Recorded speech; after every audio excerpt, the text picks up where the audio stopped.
about 13 signs you're dealing with a narcissist. Now, let's begin. Number 1. Hero syndrome. Narcissists love to tell stories. Just think about it. When you tell a story, everybody's paying attention to you. And if you tell it well, you'll have your audience eating out of the palm of your hand. So it's no surprise that narcissists can make some of the best storytellers. But no matter what kind of story they're telling, narcissists have what I like to call hero syndrome. They always make themselves the hero of every story. It could be a happy story about finding a lost dog or a tragic story about a sick relative. It really doesn't matter. Narcissists always paint the same picture of themselves. They're always winning. They're never in the wrong, and if anything bad happens, they're always the victims. So don't let a good story fool you. If you know someone who's never been the bad guy, they might be a narcissist. Number 2. Stretching the truth. Back in 1938, a famous psychologist named H.A. Murray discovered the first scale for human narcissism. First, he identified 2 important parts of a narcissist's personality. Everybody knows they're self-absorbed. They exploit other people and crave attention. But there's something else. Narcissists are also incredibly sensitive. They can't stand criticism. It makes them feel worthless and small. Narcissism actually comes from this unique combination of anxiety and self-absorption. That's why narcissists do things like stretching the truth. They emphasize their own importance to get attention and avoid criticism. They're worried about feeling inferior. They're scared of losing their power. So they do everything they can to exaggerate their accomplishments. For example, if a narcissist tries to run a marathon, they'll lie and say they won the whole thing. As long as they get a chance to stand out, narcissists will exaggerate anything they need to. Number 3. Social reclusiveness. 60 years after Murray's discovery, 2 researchers noticed a problem. It turns out his scale only works for one kind of narcissist. You see, Murray was right when he said there are 2 main parts of a narcissistic personality. They're self-absorbed on the outside while anxious on the inside. But this divide goes ever deeper. Psychologists realize that there are actually 2 completely different kinds of narcissism. The first is called overt or grandiose narcissism.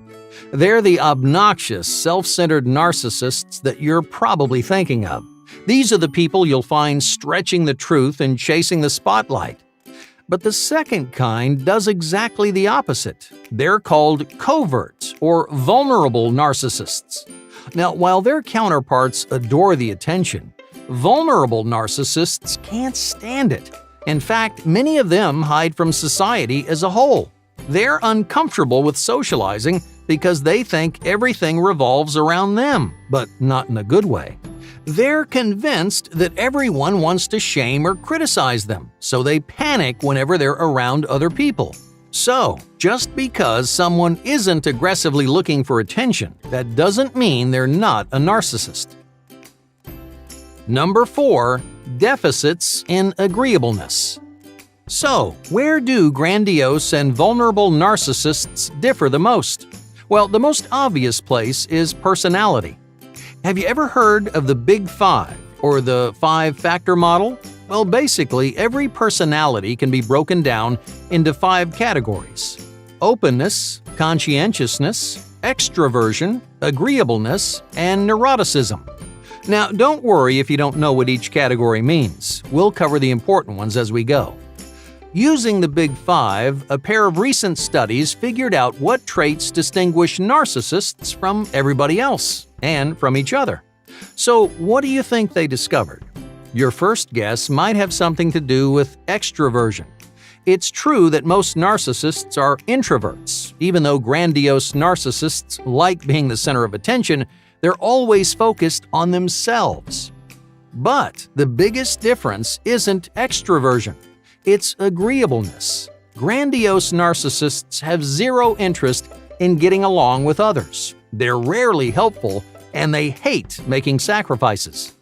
Instead, they're super competitive, and they're constantly picking fights. So unless they're in charge, grandiose narcissists are a nightmare to deal with. So if you know someone who's always difficult, they might be a narcissist. Number 5. Sky-high neuroticism. What about vulnerable narcissists? Well, they aren't nearly as disagreeable. They usually keep to themselves, but they do stand out in their own way. Vulnerable narcissists score extremely high in neuroticism. That means that they're emotionally volatile, they rarely ever relax, and they get stressed out way too easily. Imagine working on a project with someone who's overwhelmed the entire time. Even if they're not fighting you every step of the way, neuroticism can be just as frustrating. Number 6. Taking everything personally. Based on Murray's work, another recent study designed a new questionnaire. It's called the Hypersensitivity Narcissism Scale. The difference is, this one is made specifically for vulnerable narcissists. Since vulnerable narcissism was discovered so much later, it hasn't received the same kind of recognition. In fact, it was left out of several versions of the DSM, that's the Manual for Mental Disorders, used by psychologists around the world. But this new scale changed everything. It made it much easier to identify and research vulnerable narcissists. It's one main reason why so many more studies have come out in the last decade. So, how do you measure a vulnerable narcissist? Well, a go-to sign is that they take everything personally. Every comment, every gesture, it all feels like a personal attack, even if it has nothing to do with them. This is one of the most important subjects on the Hypersensitivity Narcissism Scale. It asks questions like, do you often interpret the remarks of others in a personal way? If you strongly agree, there's a good chance you have some narcissistic tendencies. Number 7. Controlling parents. Let's zoom out from the two different types of narcissism. What do we know about narcissism as a whole? Well, researchers have spent years wondering where exactly it comes from. Like psychopathy, its origins are pretty mysterious. But a 2006 study made a breakthrough. They discovered that narcissists don't just share the same personality traits. Many of them come from similar families. It turns out parenting style plays a major role. Most narcissists were raised by really controlling parents. Now, I'm not saying that strict parents automatically make you self-centered, but there is a pretty significant correlation. Number 8. Frequent name-dropping. We know grandiose narcissists can't resist showing off, but the more successful they are, the worse it gets. Narcissists are especially guilty of name-dropping. Name-dropping is when you go out of your way to mention someone important or famous that you know. Well, you may not actually know them. Maybe you just shook their hand one time, like 4 years ago.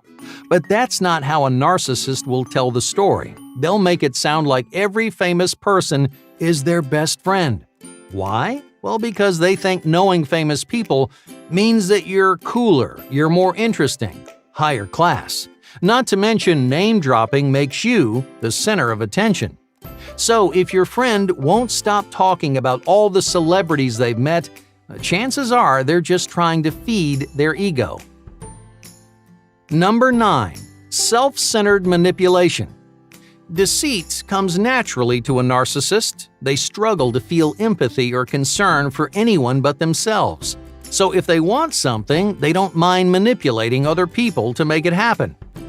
Let's say you get a better grade than your friend on a test. They seem happy for you, but deep down, they're furious. So the next time a test rolls around, they suggest going out the night before. You want to stay home and study, but they convince you to have fun instead. Hey, they don't care that less studying might affect your grade. In fact, they're counting on it. All they want to do is hurt your performance, so they can get the upper hand. Number 10. Aggressive under the microscope. In general, narcissists hate being analyzed. Some of them have low self-esteem. Others have high anxiety, but none of them react well under the microscope. Grandiose narcissists are particularly obvious about it. When you criticize them, they lash out. They throw insults, they start arguments, and they hold grudges that last for years.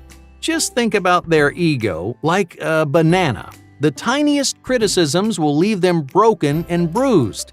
If you've got someone like this in your life, you might be dealing with a narcissist. Number 11. Going with their gut. In the mind of a narcissist, no one is more reliable than themselves. Let's say you ask them a hard question. Instead of doing research or asking for help, a narcissist will always go with their gut, and they'll insist that they're right. It doesn't matter if you've got science on your side. Narcissists believe so strongly in themselves that they'll ignore anything that you throw at them. Number 12. Misdirected affirmations. Have you ever heard your friend raising their morale? Do they say things like, "I deserve everything," or "I'm destined for success"? Increasing your own self-esteem can be a good thing. Affirmations, for example, have helped thousands of people build confidence and self-discipline. But there's a big difference between telling yourself and telling the world. Narcissists don't use affirmations to develop self-esteem. They're looking for attention. When they say, "I'm the best-looking person in the room," they expect you to agree. And if you don't, you've probably got some dirty looks coming your way. Number 13. You just don't get it. If you know someone who's self-absorbed, you've probably heard this phrase before. When you call them on something, they don't apologize, they don't reconsider, they say something like, "You just don't get it." Narcissists think they're a cut above the rest of us, so much so that normal people can't understand why they do the things they do. That's why many narcissists strongly identify with celebrities. They see someone who's rich or powerful and think, "They're just like me." Everyone else knows they're not, but good luck trying to convince them otherwise.